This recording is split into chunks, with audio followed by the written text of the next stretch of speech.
Ministria e Mbrojtjes në përditësimin më të fundit bën me dije se në 24 orët e fundit janë raportuar 26 vatra zjarri, të cilat janë neutralizuar të gjitha, ndërsa janë ndjegur 56 hektar sipërfaqe me pemë, shkure dhe barishte. Gjatë 24 orëve të fundit janë raportuar 26 vatra zjarri, të cilat janë neutralizuar të gjitha pas një pune të pandëprerë të forcave operacionale në terren.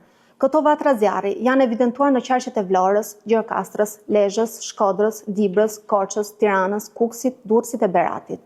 Kryesisht, zjarret kanë rënë në sipërfaqe me bimësi, ku si pasojë janë ndjegur rreth 56 hektar sipërfaqe me pemë, shkure e barishte.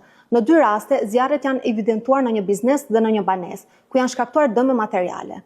Në bashkinë e Durrësit, një vatër zjarri e rënë në një treg industrial shkaktoi një dëm të konsiderueshëm në mallra dhe pajisje, pavarësisht ndërhyrjes së shpejtë të forcave. Një tjetër vatër u evidentua në 2 puse nafte në fshatin Kozare, njësia administrative Kozare, bashkia Kuçov. Në vendngjarje shkuan shërbimi vendori MZSH në bashkinë Kuçov me 2 automjet zjarfikës dhe 8 efektiv.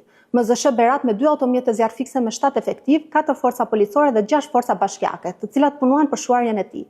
Si pasojë, u dëmtuan 2 elektromotor të 2 puseve të naftës. Shkaku i rënies së zjarrit është bërë kaputja e telave të tensionit të ulët.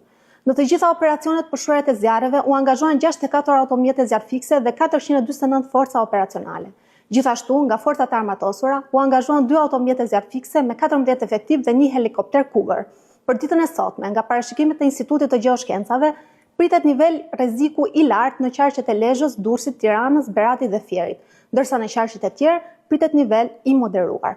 Qendra Kombëtare Operacionale e Emergjencave Civile është në ndjekje të situatës dhe në gatishmëri për të ofruar mbështetje të menahershme nëse do të jetë e nevojshme. Në njoftim theksohet se Qendra Kombëtare Operacionale e Emergjencave Civile është në ndjekje të situatës dhe në gatishmëri për të ofruar mbështetje nëse do të jetë e nevojshme.